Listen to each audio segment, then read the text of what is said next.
It's time for today's travel and cruise industry news. With the latest from travel and cruises around the world, here's your host, Chillie Falls. Holy cow, I got so much going on this morning here. I thought I was chatting in the green room and almost got late coming on board. So good morning. Welcome to Travel and Cruise Industry News. We got a crazy full day ahead this morning on May the 2nd, 2022. I've got two guests on the show today. We've got author Ivan Cox, a.k.a. Dr. Gerry Yukevich, who's a practicing physician up on Martha's Vineyard. So we got connections through our Katie up there. He's also originally from Steubenville, Ohio, which is right outside of Pittsburgh. He's got family that live outside of Roanoke, between Roanoke and Lynchburg, actually. So we got all these connections with Gerry. He's also the author of The Cruise Ship Doctor, which derived from his days of being a cruise ship doctor. So looking forward to that. And then, of course, we've got Shelby coming up here about our group cruise very shortly. But today, folks, is National Truffle Day. I'm not a big truffle fan, but if you are, go find a truffle and eat it, or whatever a root off a tree, or anything. All right, we do have some cruise ships sailing today. It's actually, for a Monday, it's a pretty busy day on here, May the 2nd. From Bayonne, we got Anthem of the Seas sailing down in Jacksonville. Carnival Elation gets underway. Port Canaveral, Carnival Liberty, Disney Dream, and Independence of the Seas all sail today. Miami, Freedom of the Seas, I'll be on that here in another month or so.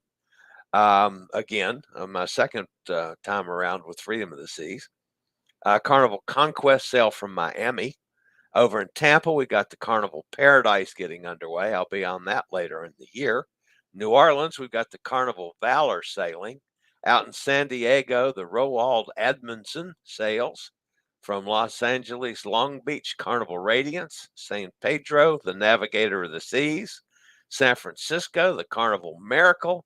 Up in Seattle, the Carnival Splendor. And from Vancouver, the Norwegian Jewel and the Royal Princess all get underway today.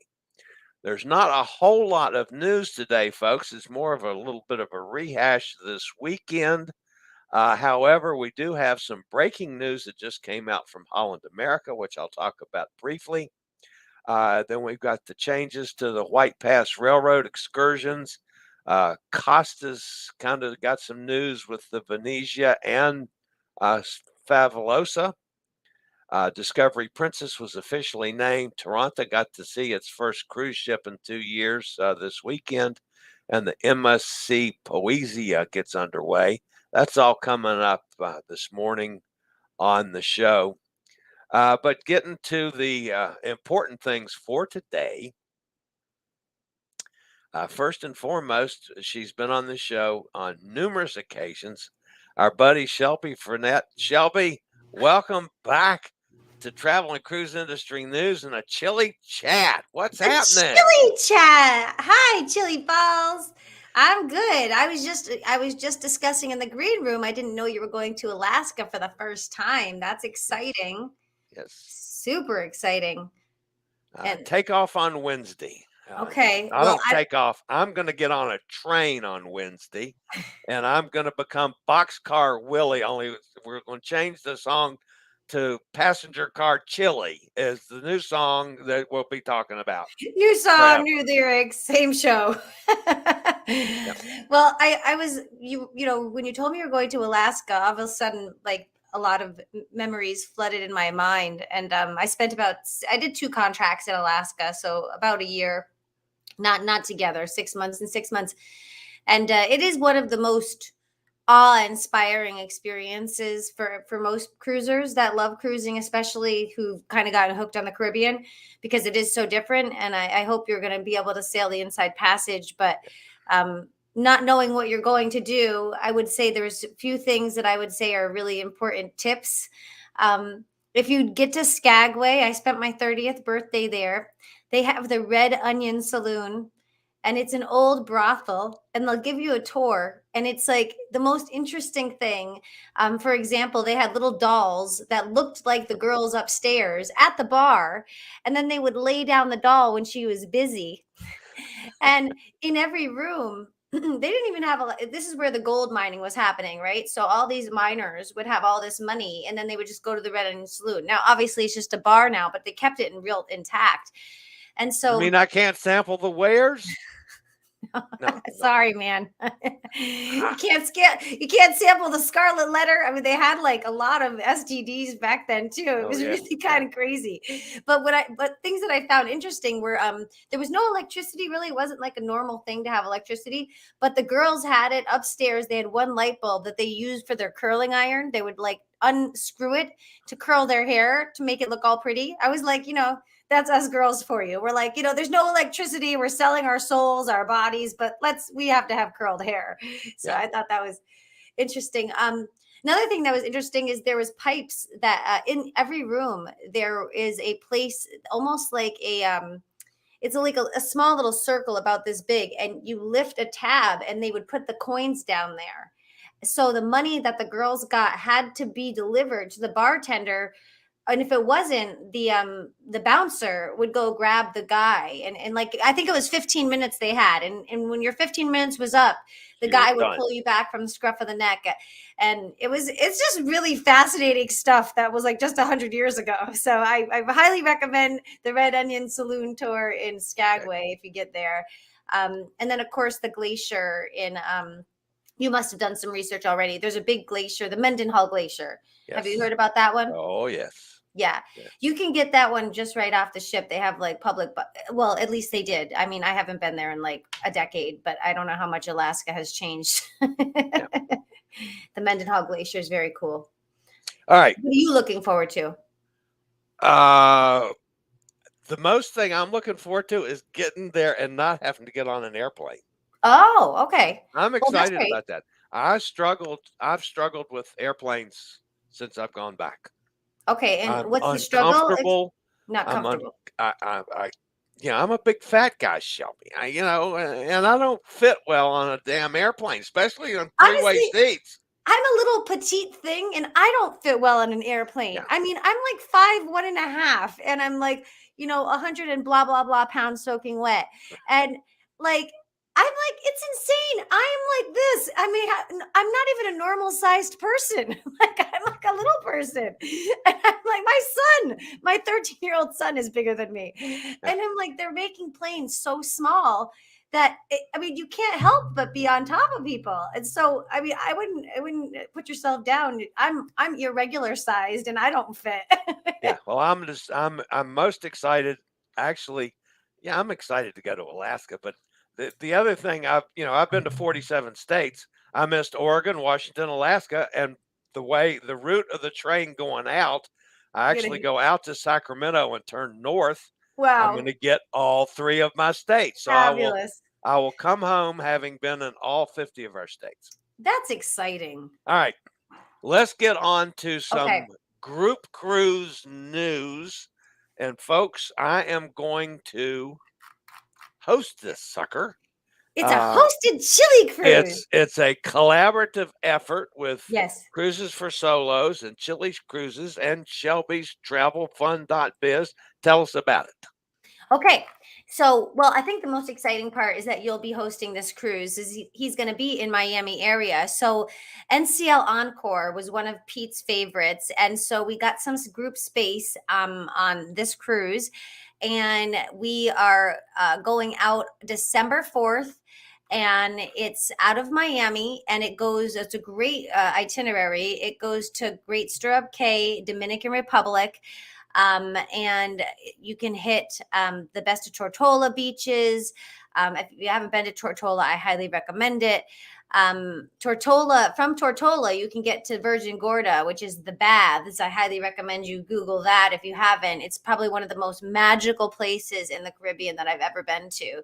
It's a volcanic area that erupted humongous boulders, and then they when they dropped in a formation that you kind of go through caves, and there's little natural whirlpools, and it's a phenomenal experience. Although Tortola is adorable too, but that's something I always tell people.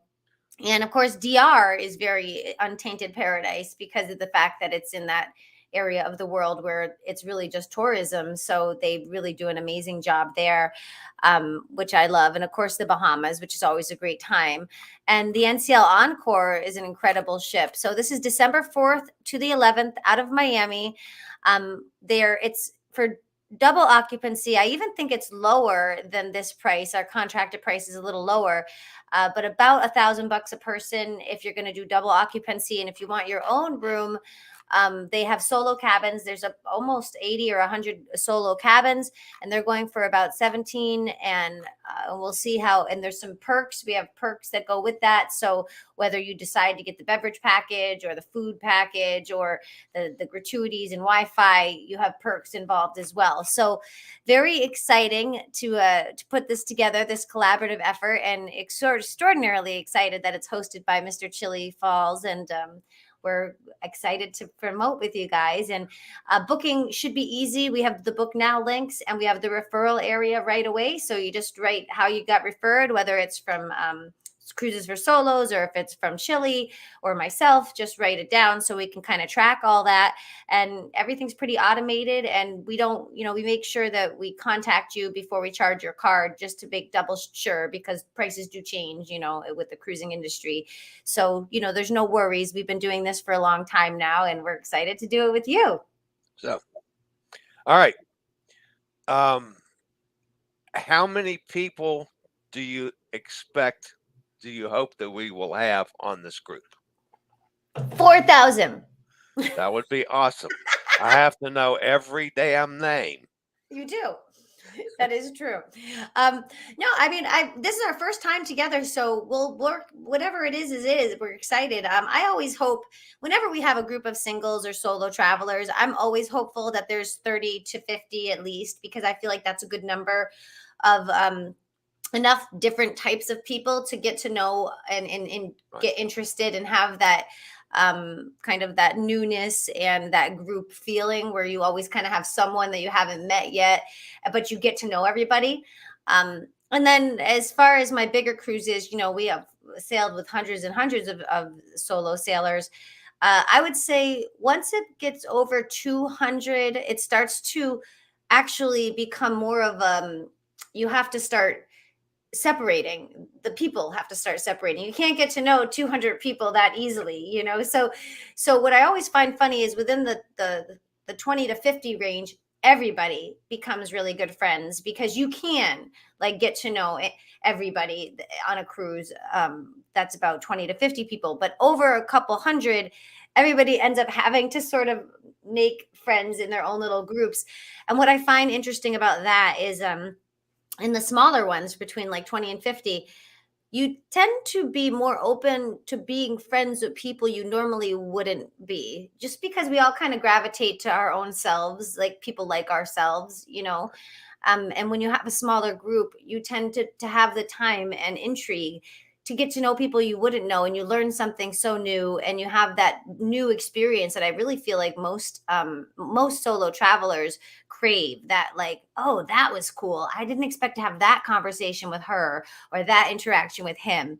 So I'm hopeful that it'll be somewhere between 50 and 200. Okay. Shoot for that. That's fine with me.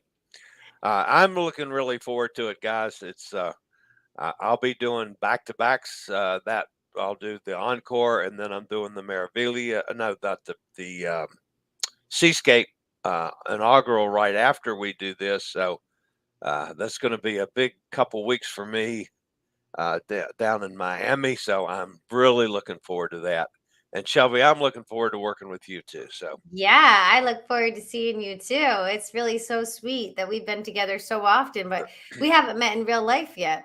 Nope. That's still got to happen. Yeah, IRL. All right, Shelby, thanks for giving me some time this morning, and we'll start promoting it and seeing what we can come up with. I love it. We got that link. Any questions, they can always message me. If you get any questions, just forward the message to me, and I'll be happy to answer. One of my team members will answer. And have a fabulous day. All right. And we'll Bye. talk to you when I get back. Sounds good. Bye-bye. Okay, thanks, Shelby. All right, that's Shelby Frenette, of course, from our new group cruise, which we're going to be going on here shortly. And now, all right. My next guest this morning, I'm not used to having two guests on. This is something a little bit new for me. But anyway, he's an author. He's written a number of things, but one is the cruise ship doctor, which he got experience as a cruise ship doctor, and he is a practicing physician on Martha's Vineyard. So, with no further ado, this is Dr. Gerry Yukevich. Welcome to Chillie Chats. Chillie, how are you? Good. Greetings. Where to start? There are so many directions to go with you. Let's start at the beginning. What came first? I mean, obviously you became a doctor first, but what came first? Your writing? Your cruise ship doctoring? Well, I always wanted to be a writer, but I figured I wouldn't have anything to say till I was probably at least in my mid-30s. And my dad was a doctor, my mother was a nurse, so I ended up going to medical school. Fortunately, it was during the Vietnam era, so I was deferred from the draft, which was another benefit, and turned out to be a very good job. I went to medical school at the University of Cincinnati, then came east to Boston for my internship and residency, and got working in emergency rooms right after my residency. And I found I could, work 3 or 4 days a week in the emergency room, the rest of the time do writing. And so I've written a bunch of plays. I've written 2 novels. I've done a lot of poetry, and I act. And the Vineyard is a perfect place. My wife and I moved here 28 years ago, and it's just been great. In many ways, it's like a cruise ship because you can avail yourself of so many different personalities coming in, some celebs, some fishermen, you talked earlier about being a lobster fan. We got lobsters everywhere here in the Vineyard, and it's kind of a wonderful place. I always say gravity's a little lighter on a cruise ship. It's also a little lighter on Martha's Vineyard. So anyways, it's worked great. What came first? I'd say my curiosity about life and wanting to express it on paper. Okay. Before we get to the paper part, you got to share, since we mentioned lobster, tell my audience about the church and what they do up there, and how I've got to come to Martha's Vineyard okay, on a Friday. I'll plug down the street. I live in a whaling captain's house. Captain Harding built this house in 1838. I read Moby Dick when I was in high school. We had to memorize chapters there. Yeah. Did I ever think I'd end up living in a whaling captain's house? No, but here I am and loving it. Not loving whaling, but down the street from us at the Grace Church is every Friday they sell wonderful lobster rolls at a high profit for the church. Yeah. When the lines are around the block, and everybody just loves them. So remember that Friday afternoons, if you come to Martha's Vineyard by cruise ship or any other means of conveyance, ferry boat, airplane, don't forget, in Vineyard Haven, otherwise known as Tisbury, come to Grace Church, and you'll get and you might even think about going to the church on Sunday too. Yeah.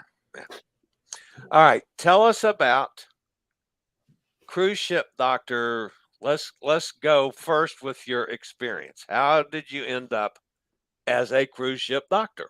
Okay. Well, it's preposterous because, I never thought that I'd do it, but, and I had sort of an ironic look at the TV show, The Love Boat. So I was at a party, an emergency room dinner at a Chinese restaurant, and I opened up a fortune cookie which said, "Soon we'll have new job on high seas." And I just laughed it off. I thought, no, this can't happen. Well, a couple of days later, I went to work. I was working in Concord at Emerson Hospital at the time. And one of the nurses there showed me some photographs of her on a cruise ship with her boyfriend, who was a cruise ship doctor. I said, how do you get a job like that? She said, I'll give you the phone number. So I called the number. 2 weeks later, I was walking up the gangplank on the MS Starward in Miami as a cruise ship doctor. Now, the captain, as you know, has 4 stripes. And on my epaulets, there were 3 stripes. So just by walking up it was a great deal. And as I mentioned to Chillie earlier, the nurse who showed me around the hospital and showed me my cabin, she says, well, I've shown you the hospital and I've shown you the cabin. And for your information, mister, I sleep with the captain, so there'll be no funny business between us. And immediately I said, I got to write a book about this. This is too unbelievable. And the preposterousness kept going on. And I did it for about 8 years off and on while I was working as an emergency room doctor around Boston. So I was able to do gigs, mostly in the Caribbean, some in the Pacific, but it was always a joy. And I just loved coming back. And as I said to you earlier in the green room, Chillie, when I see a cruise ship docked off Oak Bluffs or off Martha's Vineyard here, my heart beats fast because I know what it's like. It's a delightful experience and people have so much fun there. The point of it is to enjoy yourself. So also, I speak a few languages and I was able to practice them with the crew because the crew comes from all around the world, from South America, from Eastern Europe, and Indonesia. So we had people international. They were also my patients. So I got to know a lot of people, and I just loved the job. When you were actually working on a cruise ship, what was more in your wheelhouse, taking care of crew or taking care of passengers? Well, we had a passenger clinic every morning and a crew clinic for half an hour after the passenger clinic, likewise in the afternoon. So we would serve both, passengers first and then crew members. The crew members, it's a big industry there. They have, when I say that it's a big industry, there's a lot of machinery and stuff that people are apt to, have serious injuries from dealing with these heavy lifeboats and other things. So you had to be on your toes for crew injuries. And otherwise we'd manage their diabetes or their blood pressure or chronic problems that they needed medication for and guidance on handling. So it was fun, but great opportunity to meet people from all around the world. Yeah, because you've got crew that are from very young to, there's some crew members that are, up there in years too. Yeah. Well, it's life, it's. So then they have I've never even thought about that. Yeah, they have health issues too. They're not just, They don't go magically every day. No, they don't go home and come back to the ship. They're there on the ship. And that's, to me, as I mentioned earlier to you, Chillie, this community of crew life and officers, even apart from all the passengers, was fascinating to me. And I tried to include in my book, Cruise Ship Doctor, this is what it looks like. You can get it on Amazon or Barnes & Noble. And I try to incorporate all these different characters who were dealing, for the most part, harmoniously with each other. And, there were rules of conduct that if you didn't do your job, you were off. They would leave you off in the next port and give you an air ticket home, whether it was to Jakarta or somewhere in Africa or wherever. But it was a marvelous international community, and I miss not seeing that. Although we get people from all around the world here in Martha's Vineyard, so I like that. You stayed working off and on cruise ships for how long? About 8 years. 8 years. Yeah. When you were on the ship, did you have crew quarters, or where did you actually stay? Well, the officers on the ship, say I was an officer, as I mentioned, 3 stripes on the epaulets. Right. I had very good cabin. In fact, on the Norway, which was where I did a lot of work, we had a suite, and I had the only bathtub on the Norway outside of the executive suites, which people wanted to use from time to time, and I was happy to let them use it. Yeah. But it was right beside the hospital. The hospital was in a separate part, and then we had our suite there. And the nurses who lived in the hospital, they had nice suites, nice rooms too, cabins. I'm sorry, I got to use the right language. But it was magical every day, and I loved the feeling of the steam turbines down below. There'd be a gentle vibration of the ship, and every day, after we left an island, you'd feel that wonderful vibration, like, okay, we're moving again. It was very visceral. It was a wonderful, delightful experience. Surprises every day, never a boring day. Weather usually good, and people. You could meet all kinds, and I loved it. Yeah. And I tried to keep that into the book, my joy and enthusiasm, and the hilarity of certain situations. Which this is a comic novel, Cruise Ship Doctor, so I had fun with it, writing it too. Good. I try to put a laugh in on every page in that book. So. Oh, nice. Very Yeah. good. I haven't read it, but I am looking forward to I will get you a getting a copy. chance to read it. Yeah. So, what's your latest novel? The latest novel, which I just happen to have a copy of, is Blood Pudding. Now, Blood Pudding is a story. It's called Blood Pudding: Confessions of an Immigrant Boy, Pittsburgh, 1920. I grew up near Pittsburgh. My father was an immigrant lad, came over as an infant, and he regaled me with a lot of stories about the tough life he had. He had 7 siblings.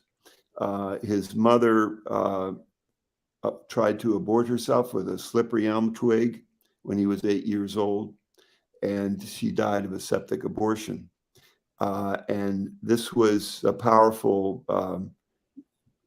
moment in his life because he lost his mother. His father had trouble controlling his alcoholism, and they were stuck in a company home in a small town. So that was a zinc smelting operation.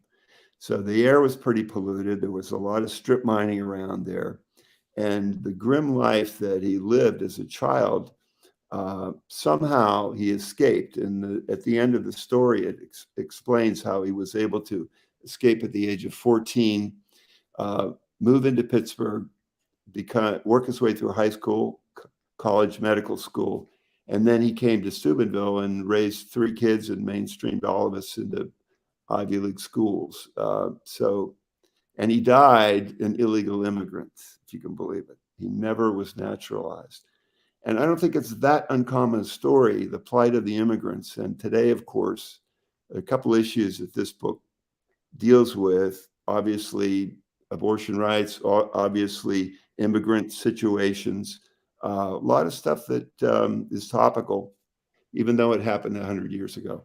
Yeah. So it's whereas Cruise Ship Doctor, I try to put a laugh every page. In Blood Pudding, there's like a tear every 2 to 3 pages. It's a deep, pensive, very emotional book about the struggles of life of a young boy. So I have a author website, ivancox.com. If you look at it, you'll see the trailer to both books, actually, if you're interested. But it's far from a cruise ship. When you were on the ships, did you take part in the facilities with crew, like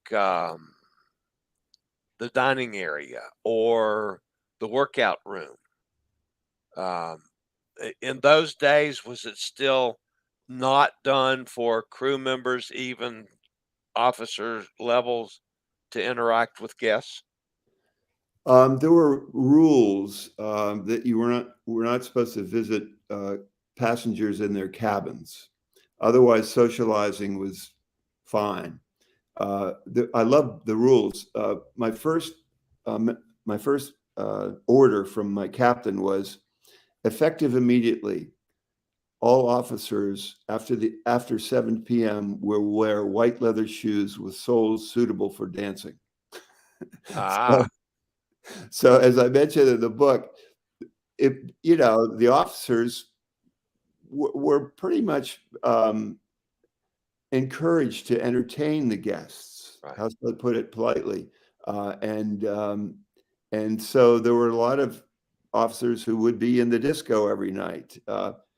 One guy he was a colleague of mine. He used to leave his beeper with the disc jockey and go out dancing. But of course, there was often the captain's table, and because I was a ship's doctor, I was able to be invited there many times.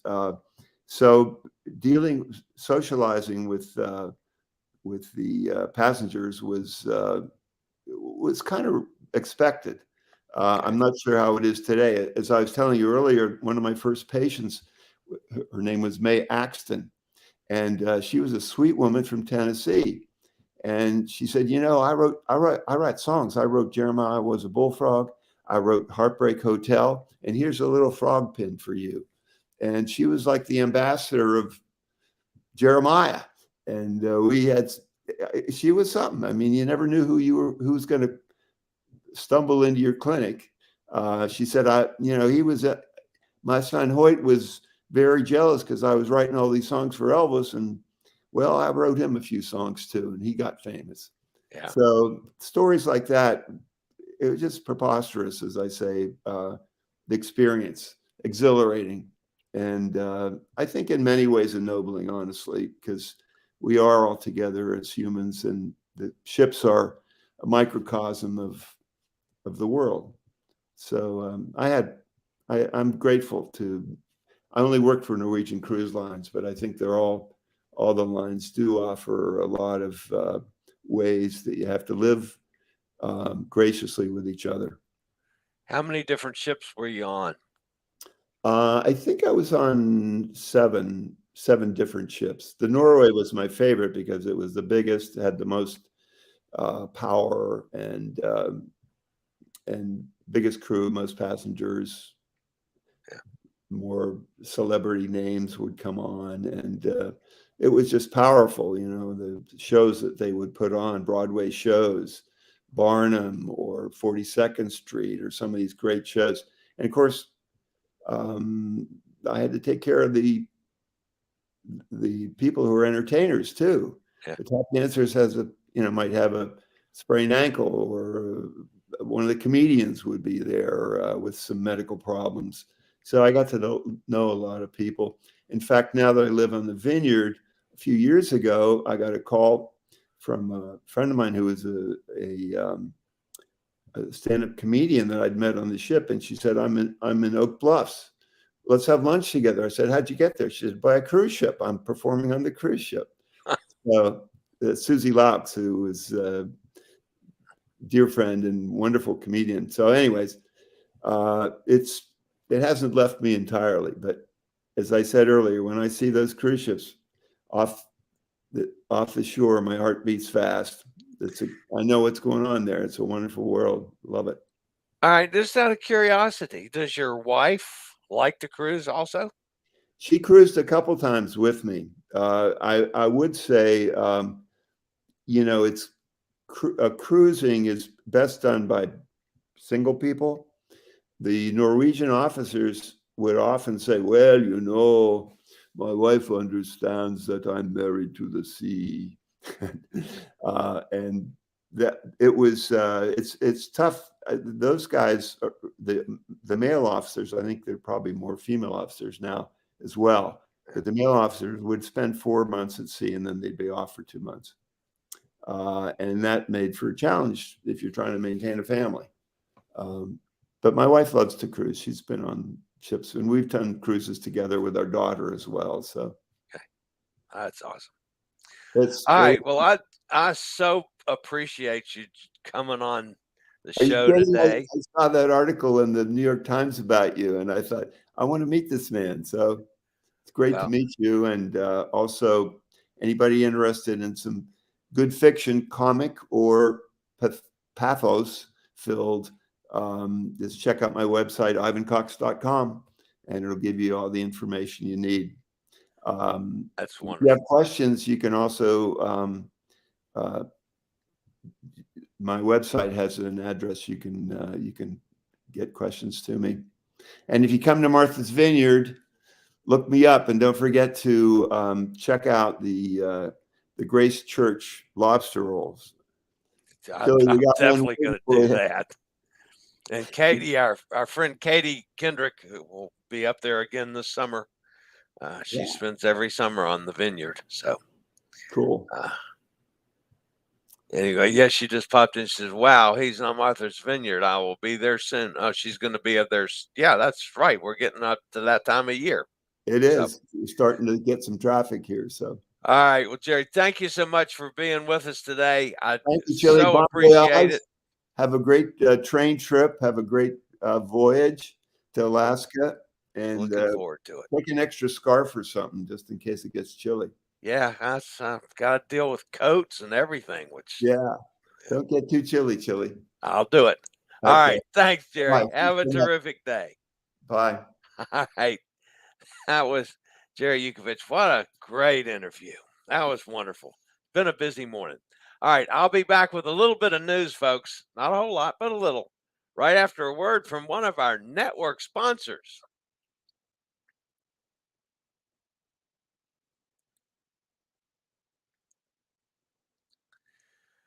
All right, on with today's news. I mentioned that Holland America actually had some breaking news this morning. Literally, as I was going on the air, I got a news release from Holland America. In anticipation of the ports in Australia and New Zealand fully welcoming cruise ships back to their shores, Holland America opened bookings today for a season of new itineraries aboard the Westerdam starting in the fall. That's the fall of 2022. So if you are at all interested in that, check out the Westerdam. I don't have details yet on it, but the new voyages offered from September 25th through March 13th of 2023 explore Australia's rich culture, the lush landscapes of New Zealand, and the enchanting history and culture of Southeast Asia. So there's a little bit of a story there, folks. But anyway, if you're in that part of the world or going to that part of the world, you might want to check out the Westerdam. They opened sales this morning. Some of you may have seen my video that I released this weekend on the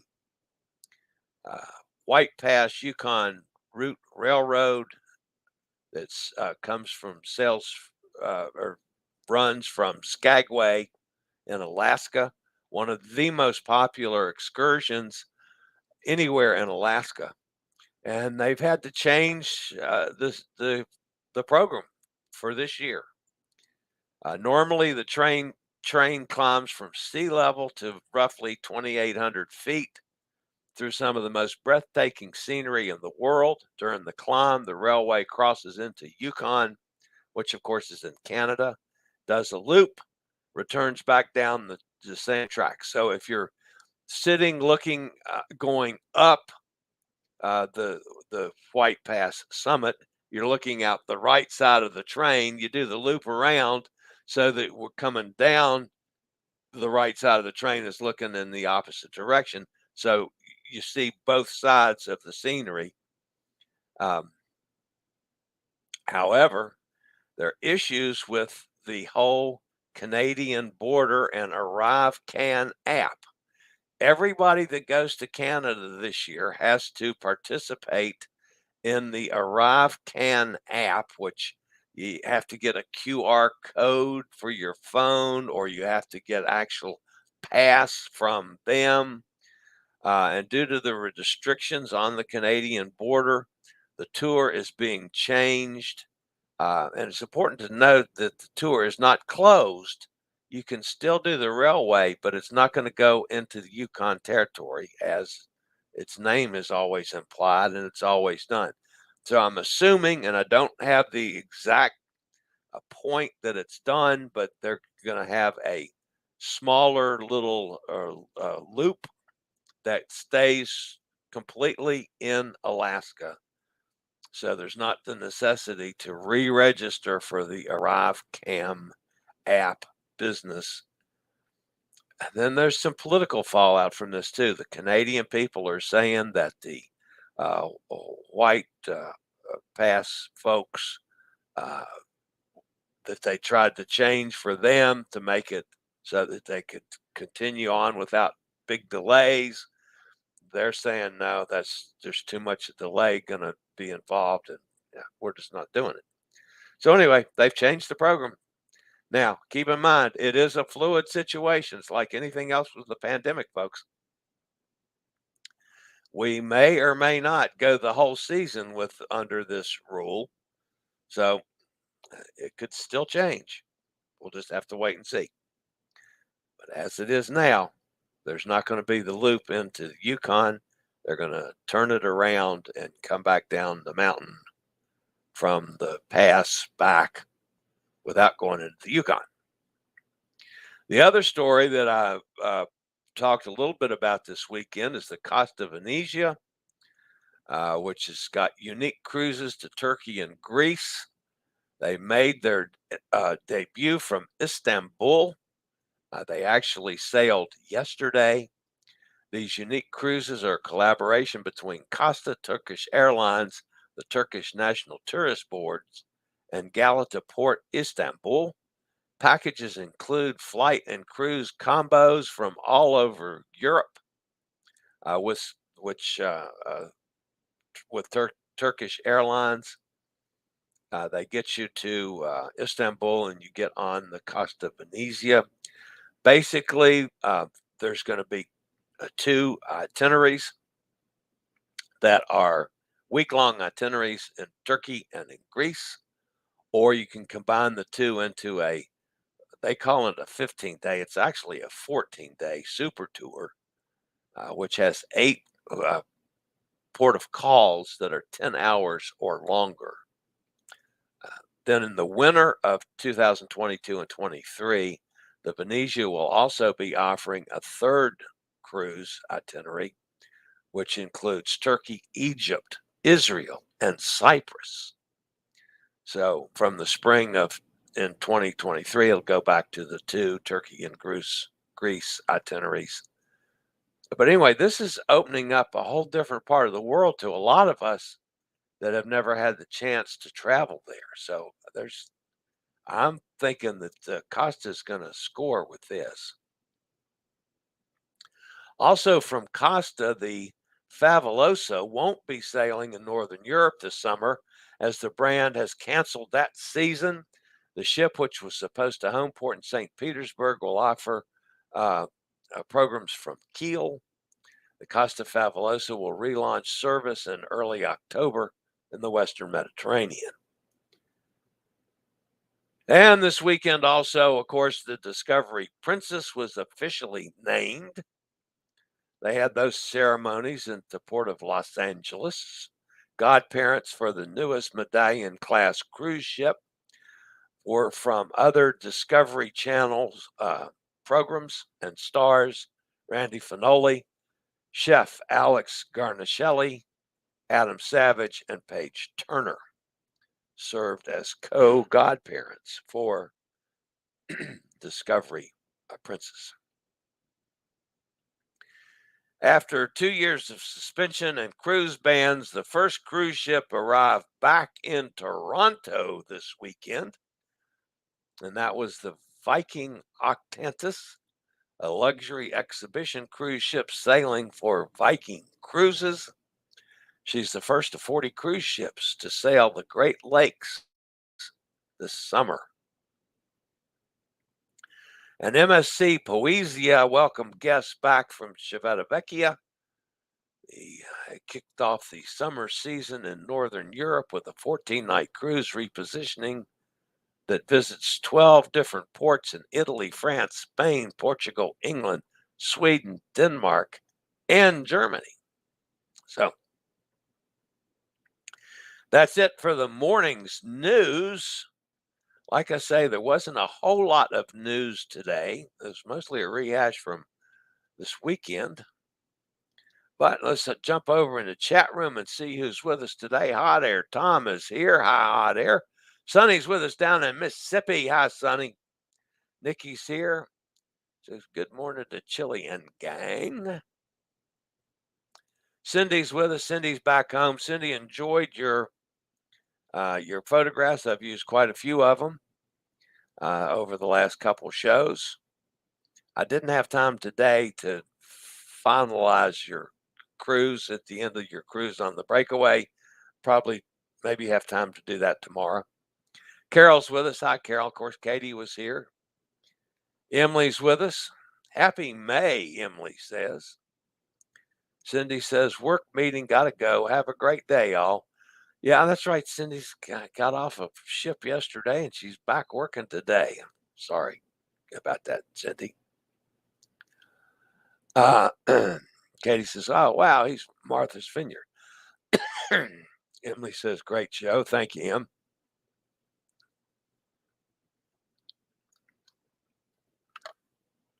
Emily tells Katie she's got something else to look forward to. Gretchen's with us. Doing some spring cleaning.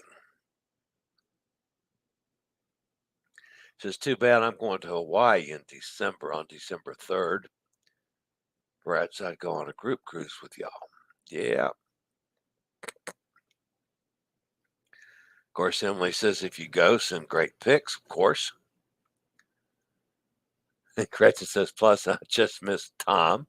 I think you ought to fly from Honolulu to Miami and join that cruise, Tom. Yeah, that would be awesome. Emily says, for sure, she will post it. All right, guys, that's going to wrap me up for today. Again, I thank Shelby for being with me this morning. And my very special guest, Author Ivan Cox, a.k.a. Dr. Gerry Yukevich. It was just a great day, folks. Thank you all for being with me. As always, folks, appreciate the thumbs up.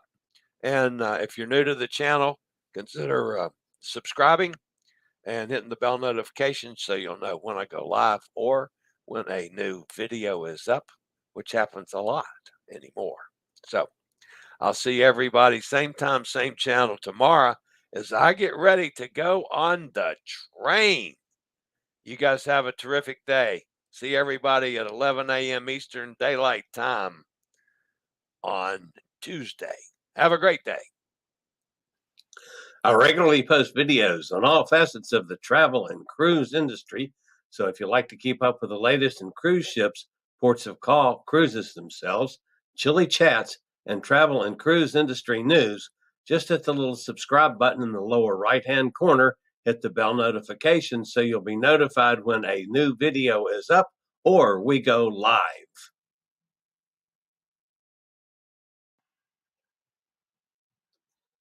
This video was produced by Chillies Cruises.